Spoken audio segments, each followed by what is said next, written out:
Assalamualaikum warahmatullahi wabarakatuh. Perkenalkan, nama saya Jaki Ronaldi. Di sini saya akan menjelaskan hasil dari pengembangan proyek aplikasi perpustakaan kami. Kesempatan kali ini saya akan menjelaskan 6 poin. Yang pertama ada latar belakang dan tujuan pengembangan aplikasi ini. Kemudian ada fitur-fitur utama. Yang ketiga ada use case mahasiswa. Yang keempat ada use case dosen dan staf kampus. Yang kelima ada kelas diagram. Dan yang keenam adalah kesimpulan. Yang pertama kita masuk ke latar belakang dan tujuan terlebih dahulu. Jadi latar belakang dari aplikasi perpustakaan ini adalah aplikasi ini dibuat atas permintaan para mahasiswa dan staf kampus agar dapat mengotomatisasi layanan yang ada di dalam kampus, yang ada di dalam perpustakaan. Jadi kami mendapatkan banyak permintaan dan keluhan di mana mahasiswa ataupun staf kampus sering sekali ingin menggunakan layanan-layanan yang ada di perpustakaan, tetapi karena masalah waktu ataupun kurang fleksibel, jadi agak sedikit sulit untuk mereka setiap kali ingin meminjam atau menggunakan layanan di layanan di perpustakaan, mereka harus datang ke perpustakaan terlebih dahulu. Jadi tujuan dari pembuatan aplikasi adalah mahasiswa ataupun dosen dan staf kampus dapat menggunakan layanan yang ada pada perpustakaan dengan lebih mudah dan cepat. Jadi mereka tidak perlu harus datang ke perpustakaan. Jadi beberapa layanan-layanan yang bisa digitalisasi akan dimasukkan ke aplikasi ini. Seperti itu. Selanjutnya kita akan membahas fitur-fitur utama yang ada di aplikasi ini.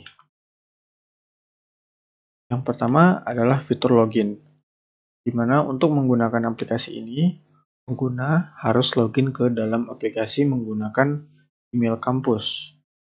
Jadi, agar semua data dan hasil dari penggunaan layanan bisa tercatat secara rapih, maka pengguna harus login dengan email kampus.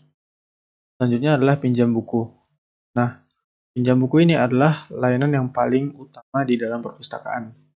Jadi banyak mahasiswa ataupun staf kampus yang senang untuk meminjam buku di perpustakaan. Akan tetapi, dikarenakan perpustakaan itu terkadang ramai pengunjung, mereka kesulitan untuk meminjam karena antriannya kadang lama.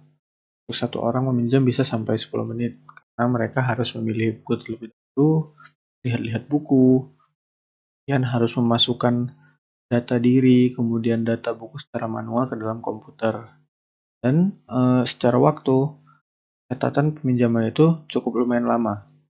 Oleh karena itu, dibuatlah fitur peminjaman buku di aplikasi ini agar pengguna bisa langsung memasukkan data-data peminjaman di aplikasi tanpa harus datang lagi ke perpustakaan.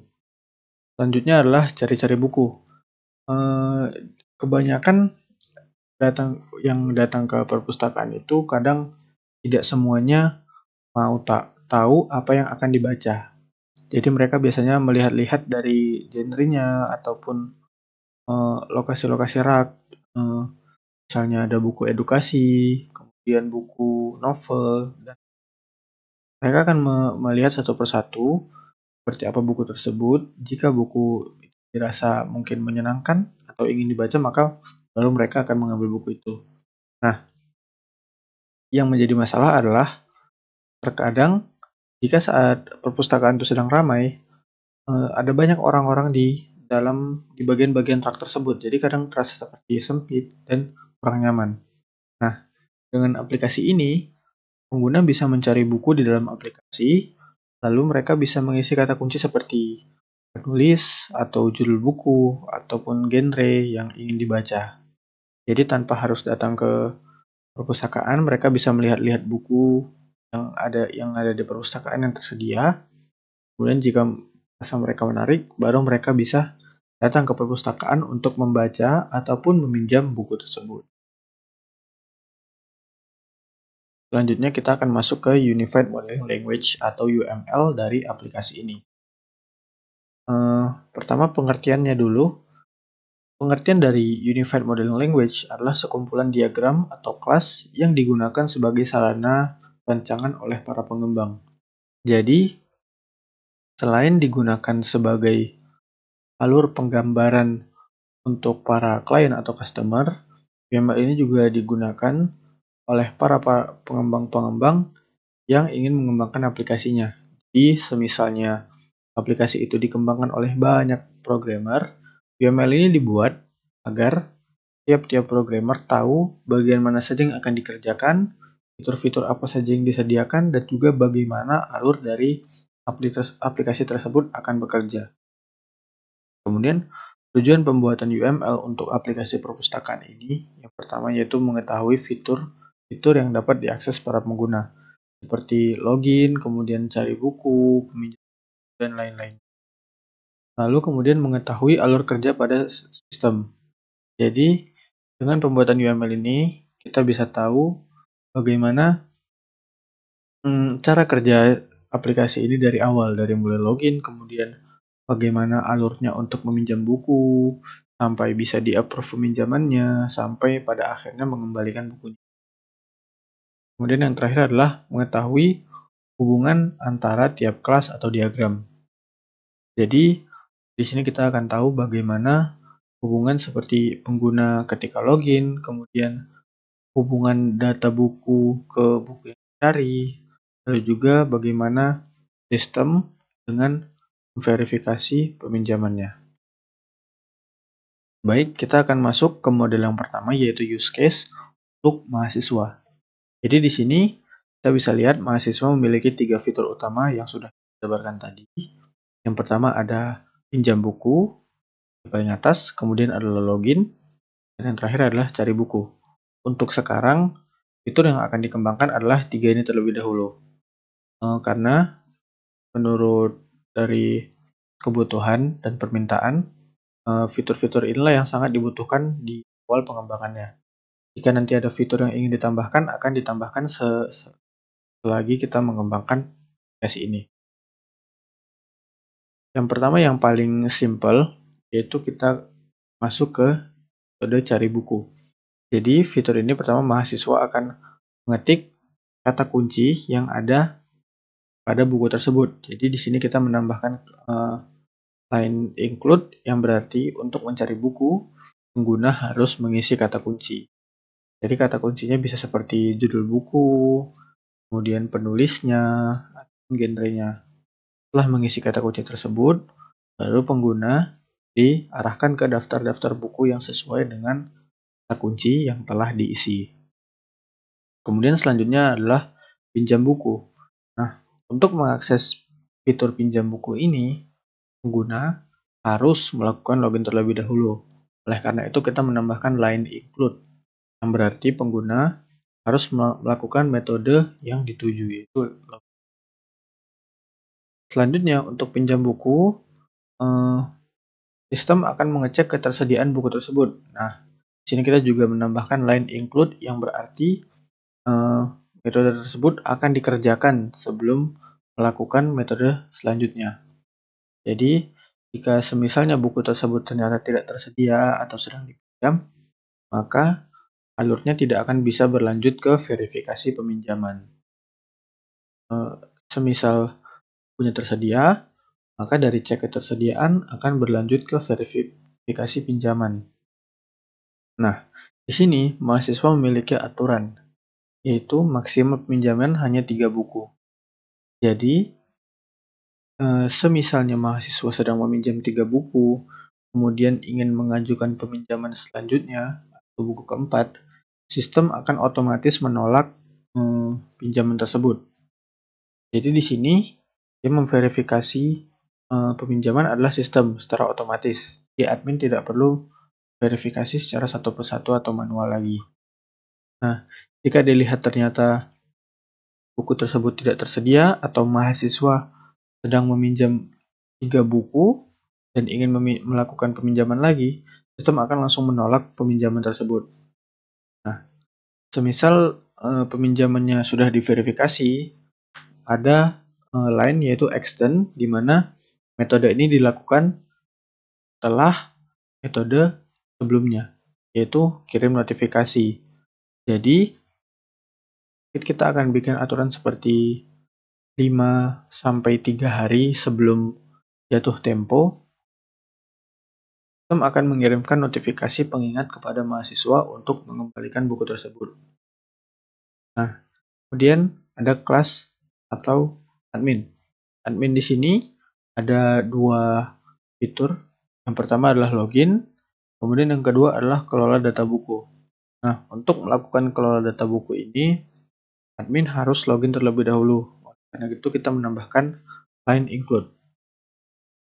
Jadi kalau data buku ini, admin dapat mengubah data-data dari buku tersebut seperti judulnya, kemudian penulisnya, genrenya, dan juga lokasi rak buku tersebut yang ada di perpustakaan. Selanjutnya kita masuk ke use case untuk dosen. Sama seperti sebelumnya, yaitu use case mahasiswa. Ini dosen juga memiliki 3 fitur, yaitu pinjam buku, login, dan juga cari buku. Untuk alurnya kurang lebih sama seperti cari buku, yaitu harus mengisi kata kunci terlebih dahulu, kemudian akan diantarkan ke daftar buku.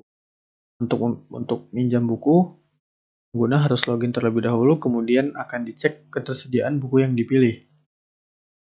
Yang menjadi pembeda di sini adalah dosen atau staf kampus tidak memiliki aturan maksimal peminjaman, di mana mahasiswa memiliki aturan yaitu maksimum peminjaman adalah 3 buku.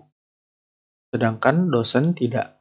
Jadi semisalnya dosen sedang meminjam 3 buku dan ingin melakukan peminjaman lagi, sistem akan memverifikasi pinjaman tersebut asalkan buku yang dipinjam tersedia. Kemudian sama 5-3 hari sebelum tempo pengembalian akan dikirimkan notifikasi oleh sistem. Ini juga admin sama, yaitu login dan kelola data buku. Selanjutnya adalah kelas diagram. Di sini ada 7 kelas atau diagram yang utama dan kemudian 1 kelas abstrak. Kelas abstrak ini, yaitu kelas pengguna, adalah dasar dari kelas lainnya. Jadi di sini kelas pengguna ini adalah dasar dari kelas mahasiswa, dosen, dan juga admin, atau kurang lebih kita sebut kelas-kelas pengguna. Jadi atribut dari kelas pengguna ini adalah nama, kemudian email, dan juga password. Metode yang digunakan adalah login. Jadi para pengguna untuk loginnya harus mengisi 3 atribut. Yang pertama nama, kemudian email. Di sini kita akan menggunakan email dari kampus.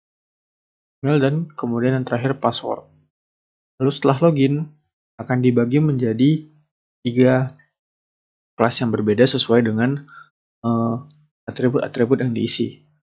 Jika mahasiswa sudah mengisi atribut pengguna, maka akan masuk ke akunnya, yaitu berisi ID pengguna, kemudian nama mahasiswa, prodi mahasiswa, dan juga maksimal pinjaman.